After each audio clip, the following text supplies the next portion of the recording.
So let me tell you who could benefit from today's workshop. If you're someone who has a business idea, like a service that you can offer to people, or a product that you can offer to people, and this is a service or a product you can deliver online, like a platform, like SaaS, software as a service. Assuming you may have heard that term. Number two, you're someone who wants different sources of data, to bring into your organization, into your application, somehow get hold of data that comes in a variety of forms that is being generated in real time, and gain insight from this data that you have gained access to. Okay, now the concepts that we're going to cover here, do not assume that you are familiar with some of the technical terms that we will use. Okay, still, if you're someone who is, let's say, a professional software developer but does not know, how data scientists operate or what they would need to operate, you can find this useful. Conversely, if you're a data scientist but you do not know how applications are put together, or this thing we call cloud computing works, you can also benefit from this. Very good. So let me jump ahead and show you the agenda. Here's what we will be going over. And as usual, we will leave 10 minutes or so at the end to answer your questions. Surely you have questions before you've come here, or questions that may arise by the end of this class. So first, we want to define some key terminology, right? At the center of what we're going to be talking about is this word cloud. Okay. Once we establish the meaning of cloud, we will then briefly establish the meaning of cloud computing, what that means. Again, this is relevant to you, whether you are trying to use data, whether you want to, like I said, put an application online for your business or your service, or no, you're just someone who wants to enter this field of software data, as in you want to assume a new profession. Now, relevant to both of these disciplines is this thing we call an API. This is a word that is thrown around a lot, but still seems to be elusive, right? Many people still are not sure what an API means. We will define that. And of course, we will define it with examples. What are the things you can do if you could get hold of this thing we call an API? And of course, I want us to do a simple example of API, just to show you how really simple it is. It's really more straightforward than, I guess many people make it out to be. And of course, like I said, if you have any questions, I'll be answering those. Topic number one, what is the cloud? Before I answer this question, I just want to gauge your familiarity with this word. Those in the chat and those here in person, what does this word mean to you? Kind of storage, that's one word. What's another one? What's another? Give you a definition. What do you think the word cloud means?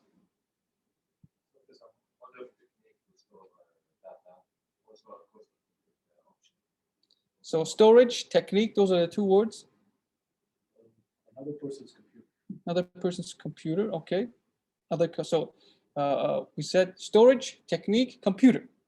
So far, three terms, all contradicting each other. Okay, but it's not very far off from the correct answer. How about you, sir? It's like a virtualized infrastructure. Virtualized infrastructure, okay. Again, I'm talking about the word cloud specifically. We have cloud compute, but that's a good guess. And how about you, sir? What do you think? When you hear the word cloud, what pops into your mind? A remote storage of data, accessible anywhere, everywhere, anytime. Iti in the session says online. Is that your definition of cloud, Iti? And do let me know if I pronounce your name correctly. The answer, let's look at the answer. The answer to what is the word cloud is the internet. I think this term was coined in 2004, 2006.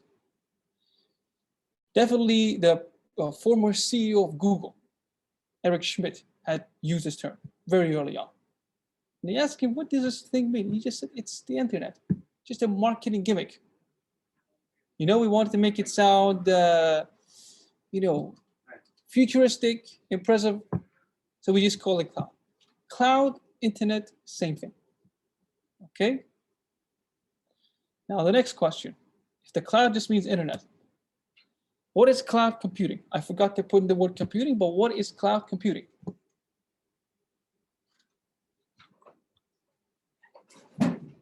Okay, so we said storage, right? You said technique. What was your answer? You said it's a virtualization. So Processing of data over the internet. bingo. If cloud is internet, then cloud computing is computing over the internet. That's precisely the definition. Now, if we want to get a little technically precise, we need to, we need to specify what it really means to compute on the internet. How does this computation work? And what's so special about cloud computing? There are three components that we need to look at. The hardware that is used in this cloud computing phenomena, the software, and the programming paradigm. Okay?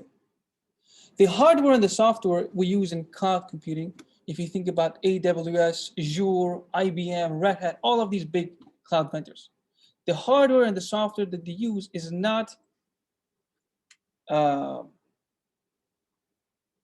not exactly revolutionary.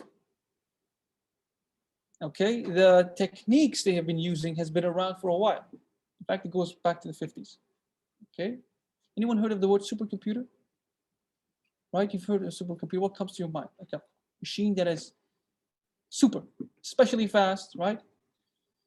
Well, we don't use the word supercomputer anymore because what made a computer supercomputer was the underlying architecture, like how you assemble the hardware. Today, every computer in front of you, your laptop, your smartphone, your tablet, these are considered supercomputer, right? Yes, your laptop may be more powerful than your smartphone, but they have the same architecture. So they're both considered supercomputers, right? I mean, when your smartphone, you can take pictures, you can do videos, you can edit videos, you can run all kinds of applications. So these are supercomputers. The term we use now is high performance computing. The idea is what makes cloud computing, what makes it special is how we combine the hardware that we have today and the software we have today to run multiple applications in parallel. Okay, so we are taking existing technology, but we are thinking about arranging them in a special way. Here's another picture, right? When you Google the word cloud, when you search for the word cloud or data center, a picture like this pops up, right? I'm sure you've all seen this.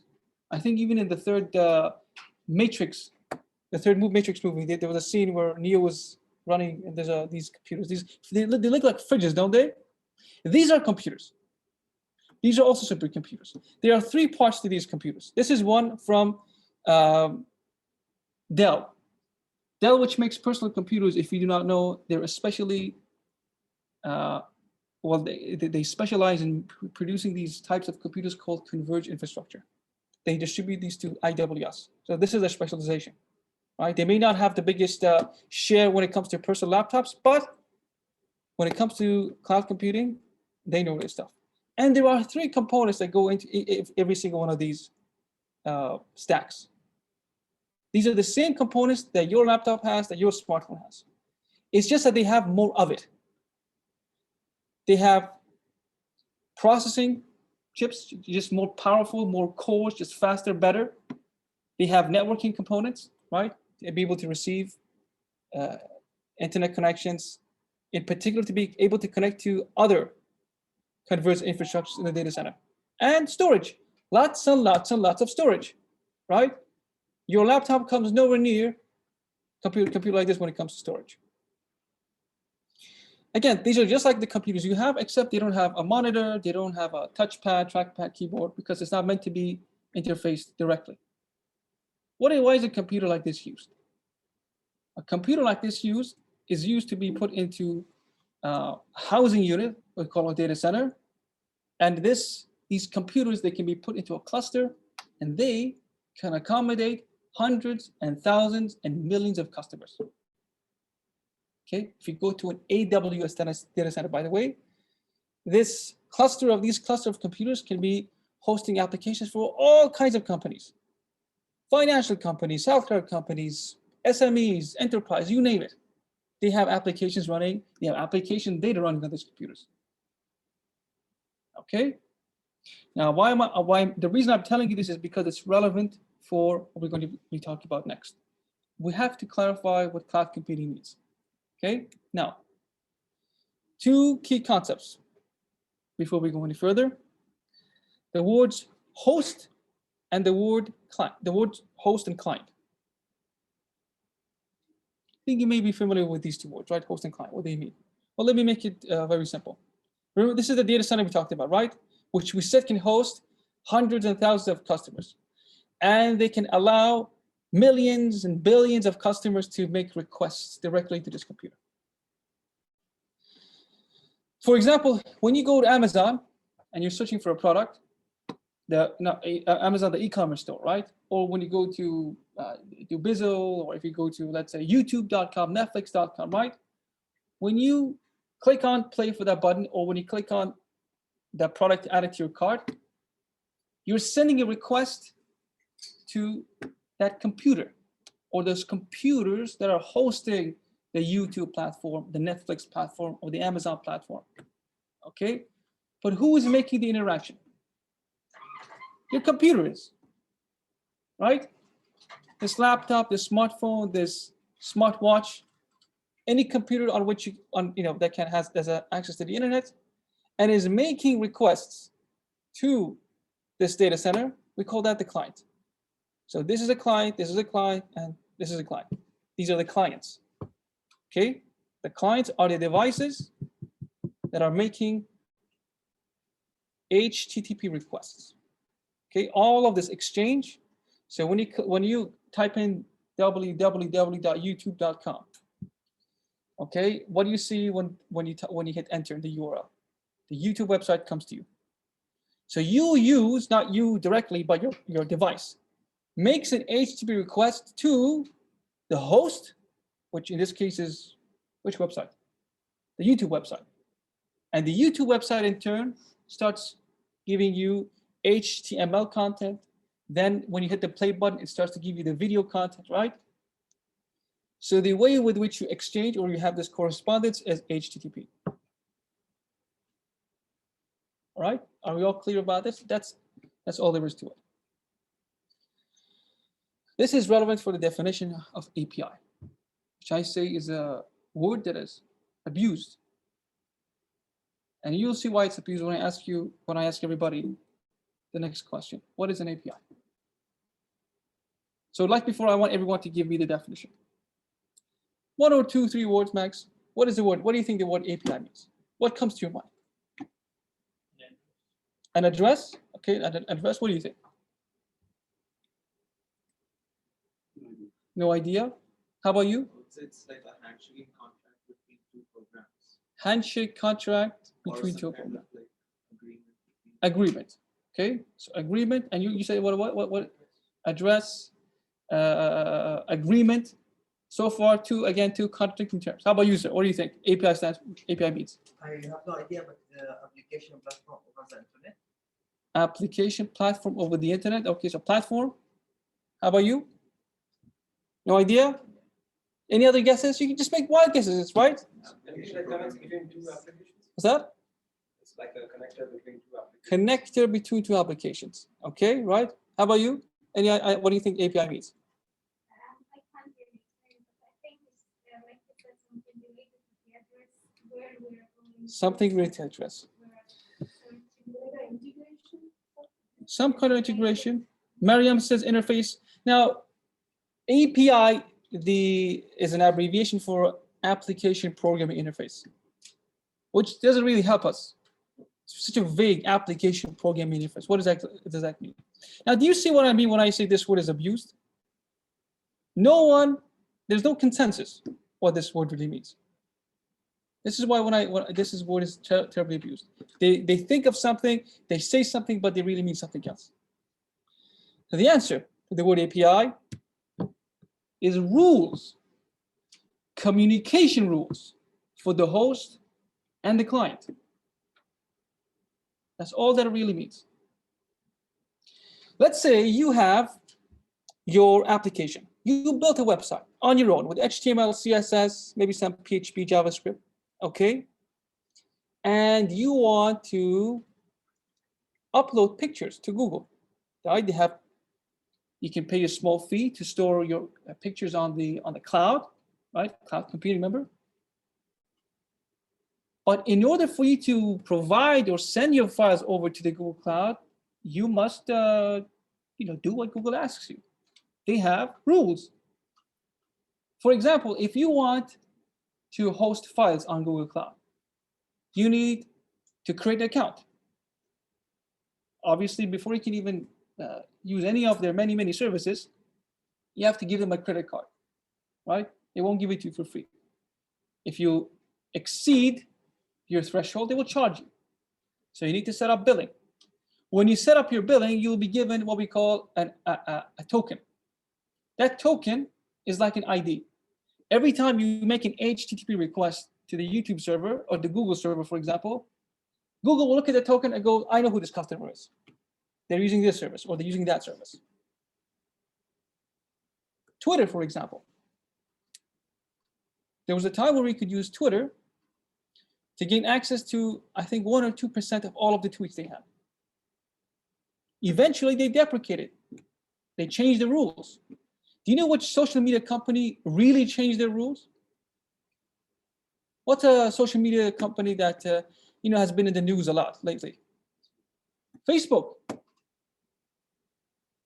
Facebook is a company that had to revamp the rules a lot because of how their API, how their rules, were abused.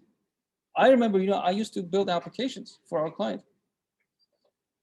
We would build games, and when people would associate their account with the game, you could see all of their information: date of birth, their name, the gallery, and not just them, but information about their friends.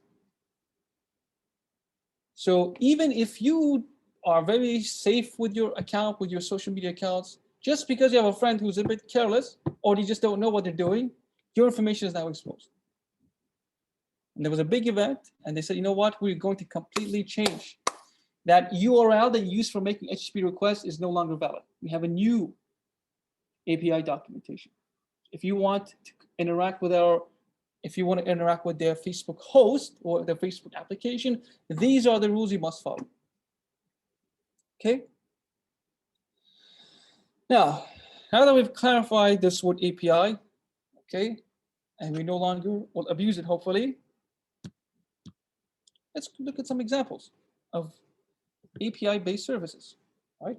And when I say API-based, I mean if you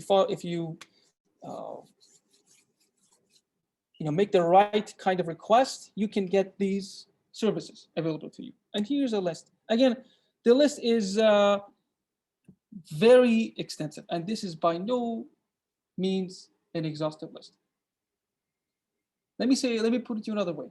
Anything that you can do on the internet, any form of data, any form of exchange you can have over the internet, you can create an API for it, so to speak. You can create a documentation, and you can facilitate this exchange between the host and any other client. But let's go through some of the examples.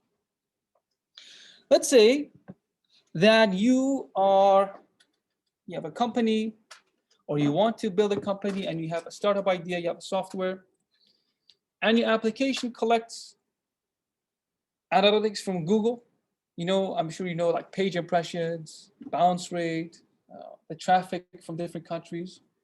You also have analytics from your social media accounts. How many times your tweets are viewed, how many times your pictures are liked on Instagram. I don't know. What's another social media platform? LinkedIn, right? How much views your LinkedIn posts are getting. And you want to do what? You want to consolidate them all into one beautiful dashboard.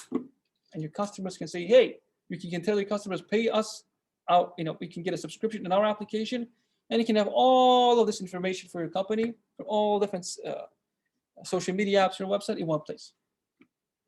Okay? If you know how to make that exchange between the LinkedIn platform, the Twitter platform, the Instagram platform, and the website, but if you know the APIs or the rules, you can facilitate this for your client. Assuming you know how to put together a dashboard, we can make that happen. Storage. You have all kinds of file formats. And so we need different kinds of storage. If you want to store pictures, if you want to store videos. By the way, if you want to host videos, if you want to put a video on your website, on your landing page, hosting a video is a lot of work. Have you noticed how on YouTube, when you are, for example, watching a video and using, let's say, 3G or 4G, the video resolution kind of downgrades to match your bandwidth. But at no point is your viewing interrupted, right? There's no buffering. First it's HD, but then it goes to a low resolution. But then once you gain, you have higher bandwidth, the video goes up again. Same thing with pictures.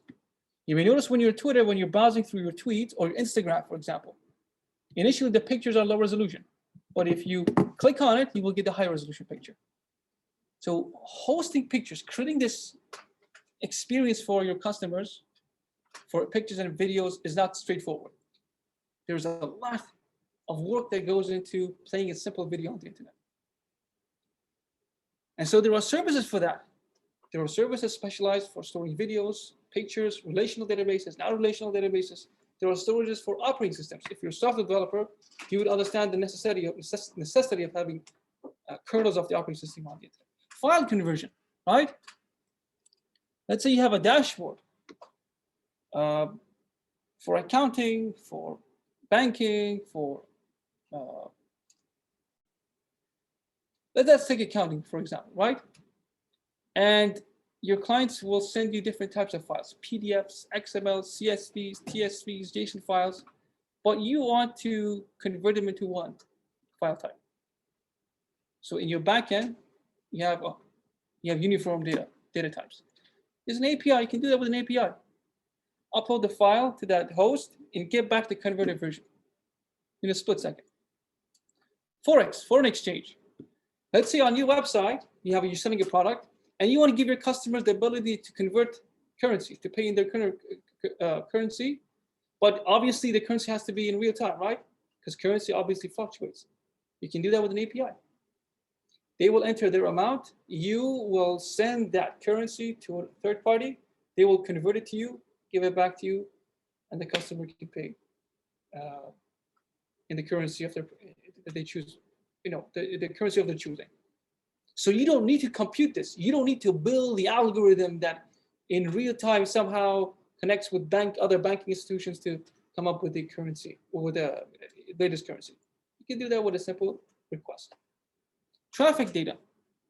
When I say traffic, I mean traffic in the physical world, like how much congestion there's in a highway.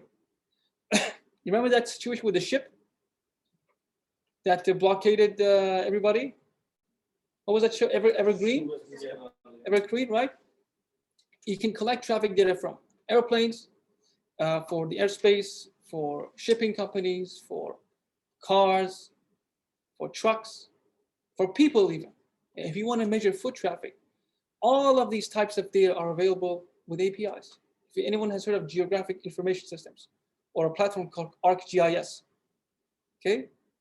There's an API for that. These are very complicated things to compute, but if you pay a subscription fee and you know how to make a simple API request, something we'll look at today, by the way, you'll be able to have access to this service as well. Search. What's that? Illegal? When we It's not illegal, or is it legal? no, of course it's legal. Of course it's legal. I mean, we talk about all kinds, everything. You're trafficking the data, right? Okay, the person who has it is legal. He has the right to have it. However, to give it to me, is that legal? That's a good question. Now, the question is, if we want to have access to traffic data, is that illegal? The answer is yes, or I should say it depends. When we are sending to you traffic data, in most cases, it is anonymized. We do not know who the ship belongs to. We just know that there's a ship But it depends You on, are not interested in knowing who. exactly. So let's say you want to, you're a big enterprise company and you want to launch new stores, or you want to run a new ad campaign, and your ad campaigns need to be plastered on the highway. But you want to know if this highway even has that kind of movement. You can use traffic data. We don't care who's in the car. We just want to know how much car traffic we have on these roads. Also, in cases where there is scarcity of water is not available to distribute. You can use geographic information systems to find different sources of water, and in real time figure out how we can distribute these different sources of water. Search. Everybody knows the power of the Google search engine. YouTube itself is a powerful search engine, but there are other types of search engines. Let's say you want to give your customers the ability to search in another language, like Russian. Did you know that when it comes to the Russian language, the best search engine is not Google, it's from Yandex. You see, Russian that is written is very different than the Russian that's spoken, or the one that people use text. So you want to create that experience. You want to enter the Eastern market in Eastern Europe, or you want to go to East Asia, and you want to combine the search engines of Google, Yandex, and Baidu. Again, you can do that. If you can take search terms from your customer, they will type it in your search bar. You will take that search query. What do? Make an API request or make an HTTP request to the Google service, the Baidu service, Yandex service, any kind of search service, and it can get back the search results. Do you have to figure out how search algorithms work? No. Powerful service, accessible to you if you write a few lines of code. Web services, of course. Now, this is a big one. In fact, in a subsequent slide, I'm going to show you an example of, how modern applications are built, how cloud computing works. If you want to build a website, websites are no longer like only HTML and CSS. We have applications web applications on which you can watch videos. You can play games. You can do AutoCAD. AutoCAD is, a platform where engineers use to, for example, create the mechanical parts on the internet, in the web browser. They don't even have to download the software. So very powerful applications can be hosted on the web. There's a company who, Angami, it's like Spotify for Arabic music. Small team of developers, but they have a huge base of customers. They were able to create or facilitate the computer requirements just by being in the cloud. How does that work? We'll see that in a second, in a subsequent diagram. Machine learning. Okay, again, this is relevant to you if you're a data scientist. You have data, all kinds of data, and you want to gather insight, and there are certain machine learning algorithms that you want to apply to this data. These machine learning models are built in the cloud. How does it work? Once again, you would make HTTP request, send your data, your CSV, your XML, whatever. And in your HTTP request, you can say, this is the machine learning model that I want to use. And what do you get back? The insight, the result of that computation. Computer vision is another one, right? You've seen how on Google, you can upload a picture and Google will find the contents of that picture and the sources the source of that picture. You can do that for your own application if you want. Here's an idea. I wish e-commerce companies would do this. Let's say you find a nice pair of shoes or a pair of bag or a laptop, but you don't know what brand this is or who sells it. Upload a picture of this product. You can snap a picture of this, upload it to the website, send that picture to computer vision service from Google, get back the information, what this is, where it can be found, what are the contents of this, and so on. Language translation. Again, this is similar to foreign exchange. Let's say you have customers from all over the world, and translation fees are expensive and time-consuming, but you want to be able to facilitate this in real time. Someone's on your website, it's in English, but they're visiting you from Japan or Saudi Arabia, and you want to translate the UI, the text on the website, to Arabic or Japanese. Can you guess how we will go about doing this? Well, no, I mean, without Google Translate, yes, but with the Google Translate API. So you take the text of the website, send it, make an HTTP request to the Google API service, and you get back the translated version. Accounting, right? Think about the accounting, the different types of accounting you need to do. You have, you want to give your customers the ability, or let's say you want to directly charge them. If you're a B2B company, every month on a fixed day, you want to be able to charge them, withdraw money from their account. And you can do this from with an API. And data streaming. Now, data streaming and web services, let me show you 2 diagrams to get this idea across. So far, what did we learn about? We learned what it means, what the word cloud means, what cloud computing means. We'll see that. We'll look at that in more depth in a second. We now know the definition of API, and we know the different things we can do with an API. And of course, we'll look at an example very quickly. Does anyone know what this picture is? Has anyone seen something like this before? Does anyone recognize this? Simple yes or no? This is an architecture on AWS. Yeah, you'll find similar things on Google Cloud and Microsoft Azure. So remember those API services we talked about, or not API services, or those cloud computing we talked about? Well, we said there are different things you can compute on the cloud. There are different things you can compute on the internet. Now, if you want to build a modern web application, okay, I'm talking about modern web application, not HTML, CSS that your, I don't know, 14-year-old cousin can put together. I mean, a serious product, okay? Like you want to build something like Angami or Sarwa. Anyone know what Sarwa? The portfolio management application, right? Maybe Netflix. Netflix, by the way, they were able to scale because of cloud computing, because of these components that I'm about to explain. I'll tell you what these do in a second.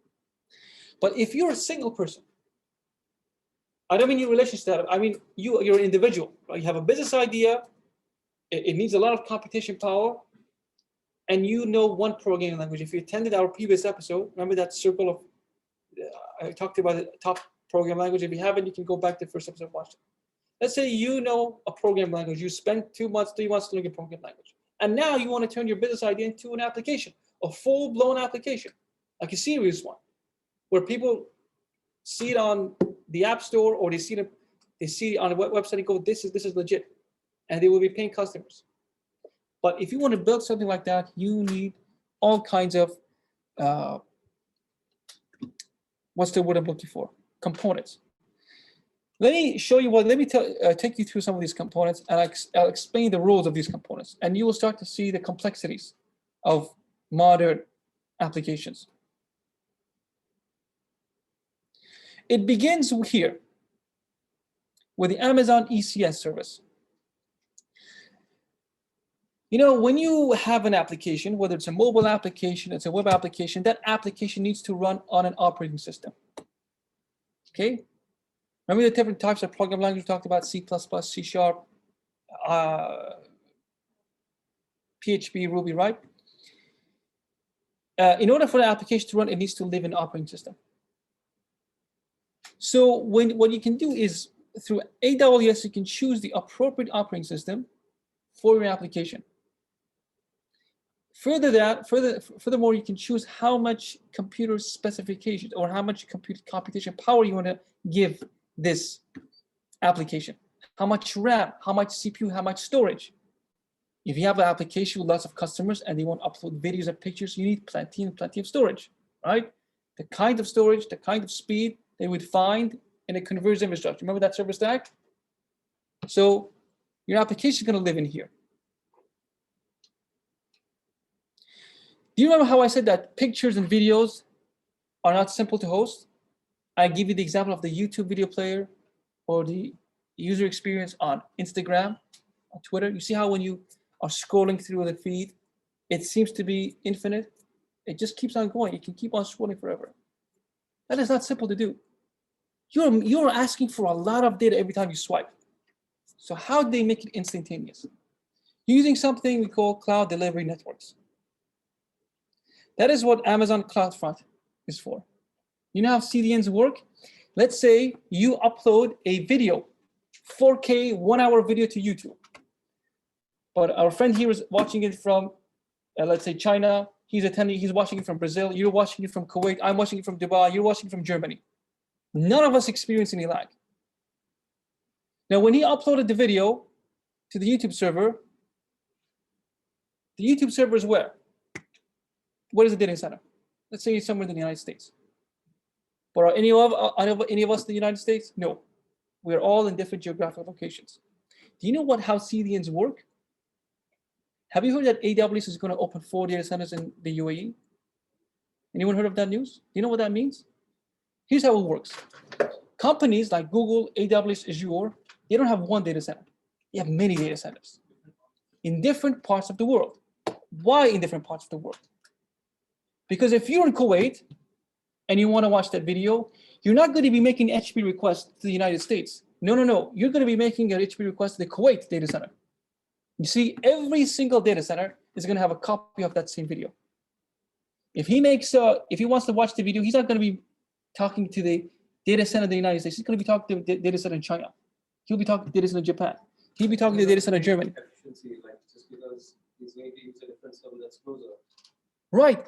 You eliminate latency. You eliminate delay. Everyone experiences everything quickly. Right? Every one of us, we know that we want everything. If there's a 2-second delay, we get frustrated. Right? We put our phone down, we slam our fist, we yell at our spouse. You have high expectations. Are you going to be able to replicate this with your HTML and CSS skills? Oh wait. Are you going to be able to build a data center? Oh wait. Well, what you can do is have Amazon do it for you. So definitely your website is going to need the CDN. We talked about the necessity of ECS. You may also have customers who upload information. Their profile picture, maybe if you're an accounting service, they have, I don't know. They need to host stuff on your application as well. There's a service for that called S3. ALB, this is an important one. Let's say you have an e-commerce store, right? And you have customers from all over the world. Now it's New Year. And there's going to be especially more traffic to your application. ALB is a load balancer. The process of load balancing is to distribute the traffic across these data centers. For example, let's say let's think about a national holiday or a national celebration, like the Chinese New Year, right? Chinese New Year, people want to celebrate, they want to buy gifts for their family members. So on that particular day, you have a lot of traffic from China, not so much from other parts of the world, okay? What the load balancer will do is it will take some space or some computation power from the unused parts of the world and assign them to, let's say, the data center in China. You, as a customer of AWS, do not pay extra because of this holiday. Because with AWS, you can smartly reallocate services. And of course, when it comes to storage, we have all kinds of storage. We have storage for relational databases. If anyone know what these are, you have non-relational databases like the ones you see on Excel worksheet. Well, you have non-relational databases. This is something you want to look into. Graph database. Just make a note of that. If you ever wonder how social media applications are able to send and receive data so quickly, it is because of some sort of graph database implementation. And of course, your application may need access to files that are big and need to be accessed quickly. This is not data that is going to be used by a customer, but it's going to be used in your own system. There is a service for that. Now, this is a very simple architecture. Okay, all of these components that I talked about, this is relatively speaking a simple architecture. But you would need something like this if you want to live up to, if you want to, meet those expectations. Okay. Now for data scientists, and even if you're not a data scientist, this will give you some nice insight.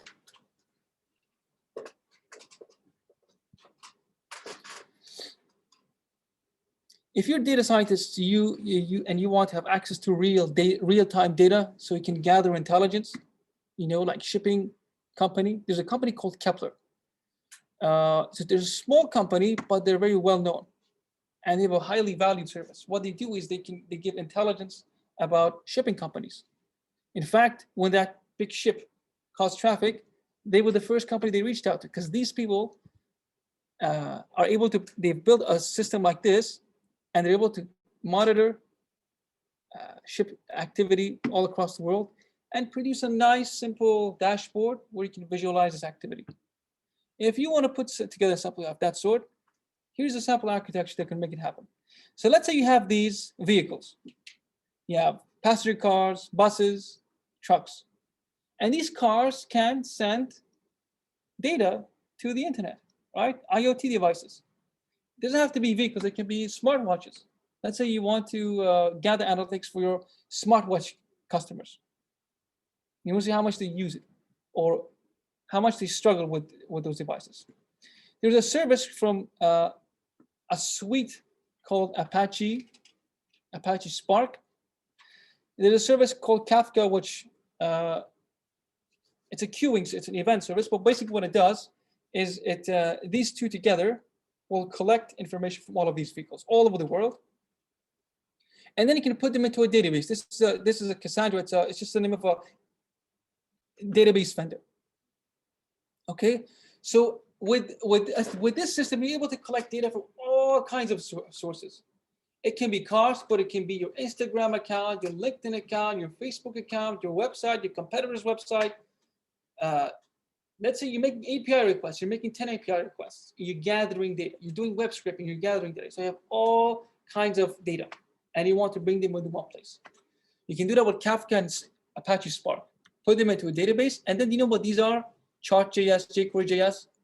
These are small files with which you can visualize. You can create nice graphs, nice plots. So if you know some HTML, CSS, JavaScript, you can pull this data in and very simply create nice graphs for your customers. This will be valuable to your end user. They can have access to all of this valuable insight without even knowing without even knowing what's going on behind the scenes. Learn a programming language. Have clarity about the definition of API. Look at the example that I'm about to show you. This is within your reach. Okay. Now let's do a simple API example. Let me show you how easy it is. Okay. You want to know what these are? If you're a laptop user, if you're a Mac user, this is called a terminal. If you're a Windows user, it's called command prompt. If you don't have a laptop with you, I'll show you how easy it is. Okay. So what I'm going to do is I'm going to copy this code. You don't need to download anything at all. No application, don't pay for subscription fee, but here's how it works. There is an application on your computer. It's pre-built. Now, let me point this out. There are two kinds of applications on your computer. There are applications that have interfaces, like Firefox here. When I say interface, I mean it has buttons. You can maximize, you can close it, you can minimize, back button and forward button. And there are applications that have no UI interface. And the only way you can use that application is through the shell. If you have a shell on the Mac, we call it terminal. If you have a shell on the Windows, we call it command prompt. Okay? You actually have a lot of background applications that you don't see them. But you'll know if you... Sure. Python, for example. If you want to run a Python script, what you can do is you can fire up the terminal and Python, you can run a Python script. Or for example, I want to know how many files I have on my computer. I can type in ls and I can get a list of the folders I have. Right now, I'm directly interacting with my computer. I'm not clicking on anything. I'm writing something called shell script. Now, this application, CURL. Can anyone guess what C stands for? It's kind of related to what we talked about. I talked about two terms. The one, a little bit after that. No. Who's the client? Client URL. A client making a URL request. And this is the website. This is a website, this typicode.com, where you can, it's just a dummy website where you can pull in data. So they say if you make an HTTP request to this URL, we'll give you some sample data. This is their API. This is the rules. You don't need to pay for anything. You don't need any token. Just make this HTTP request. That's all they want from you. And just like that, I'm able to make an API request. So I'll copy this, and all I have to do is what? Paste. When I hit the internet, my computer is going to start to make an HTTP request, and then I will get this dummy data. So user ID is 1, ID is this, title is that. It's just lorem ipsum, dummy information. You can use the same, and this other mumbo jumbo you see here is just information about your HTTP request. You see this HTTP 200? 200, it just means it was a successful request. Whereas if you had received something like 500, that meant that the host is not responding. Something's wrong. And here it's telling you, for example, what type of file format has been exchanged. You know what file formats are. We have XML, we have CSV, we have MPEG-4, JPG. This particular file format is JSON. And here it is. You can, in fact, if I take you to the Google website, if I type in Google API, CURL, they'll show you how you can do this. Here, they have a website explaining how you can use CRL to interact with Google services.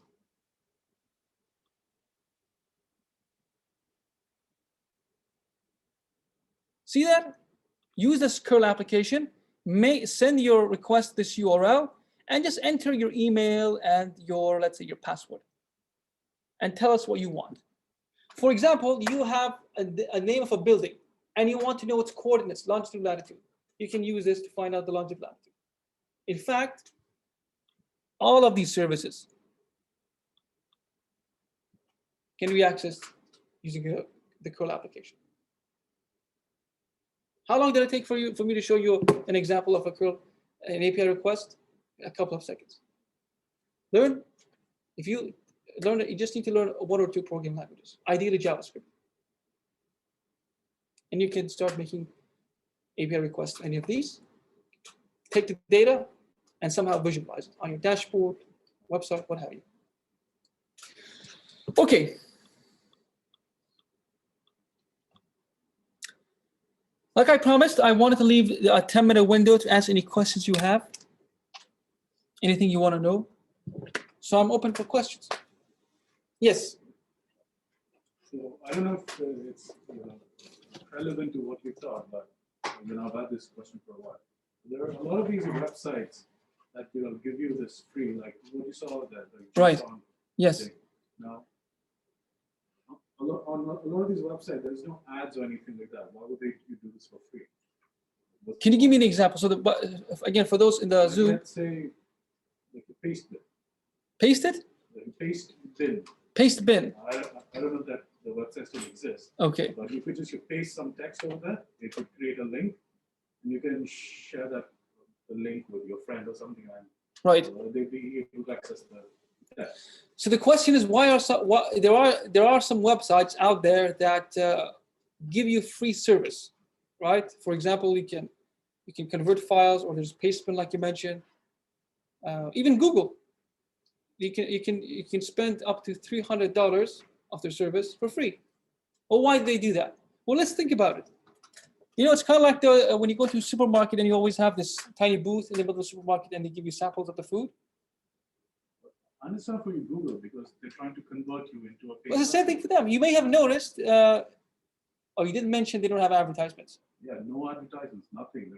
There's a guy paying. And there's no way to upgrade to their service. No, your Pastebin was just this. It could. Maybe just for portfolio. It could be. It could be just. Maybe That's a good one. That's a good one. They could be collecting data. They want to know what kind of how Pastebin is being used. And once they have data, they go, we know what to build for our customers. It's a very good idea. Any other questions? Everyone wants something. Okay. Exactly. If they don't take it from you, they probably take it from someone else. Yes. Any other questions about what we talked about? Maybe related to this, or not necessarily. So, anyone question? in the internet nowadays, there's a shortcut for everything. Right. So is there a shortcut for this without learning a language? So the question is there a shortcut for learning, right? Yeah. Is there a shortcut for learning these? What's your definition of shortcut, first of all? Like without learning a language, for example. So Without learning, yes and no. You can get away without. You can put together an application. You can make money without learning how to code. There are platforms through which you can build applications through drag and drop. Okay. You mean the APIs, right? No, I'm not talking about APIs. I'm talking about let's say you want to build an application. You have a business idea. You want people to pay with their credit card. No, I'm asking about APIs. Is it possible to build an API without learning?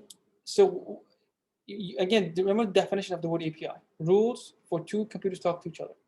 So how can you write the rules if you do not know how computers talk to each other? You see where I'm going? How can you make rules if you do not know how the rules work? So you do have to learn how computers work in order to put together an API. Of course, you can always pay someone to do it. But this is not difficult to learn. If you focus on something specific, if you've watched the previous video, I told you there's a lot of programming languages. They all have a specific purpose. Choose one, stay focused on that, and it shouldn't take you forever to do. Any other questions? How about those in the chat? No? I have one question. Yes. So you mentioned about the CDN. Right. They make copies in almost all data centers. Correct. So then how these outrages happen sometimes? Or, why? That's a good question. Now, if you go to a company like AWS, the question was, by the way, if we have, we have these CDN services and they replicate, let's say, your file all over the world, but sometimes they have outages. Why do outages happen? It depends on who the vendor is, but a company like AWS guarantees, it's on their website, they guarantee 99.99% uptime. That's a very in-depth, I have really gone deep just to convince you why it would not happen. But let's say in one particular data center, they don't have just one computer that holds onto your files. They have redundant computers. Just in case, actually, in some cases, they have 5 computers. If the first one, fails for some reason, there's a short circuit.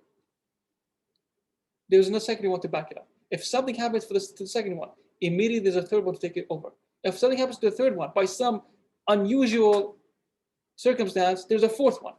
In the event all 5 are destroyed, AWS has this, let's say, provision where they will move all your data into a close-by data center. Actually, I've done a workshop, but that's an hour long just on security, because people are one of the questions that comes up and say, okay, cloud computing, beautiful, love it, I have it, how it's house. I don't trust it. How can I be sure that if I give them my data, they won't pry into my data? They won't take, they won't take my baby away from me. They won't take my intelligence. Lengthy topic. I cannot address in a few minutes, but let me put it to you this way.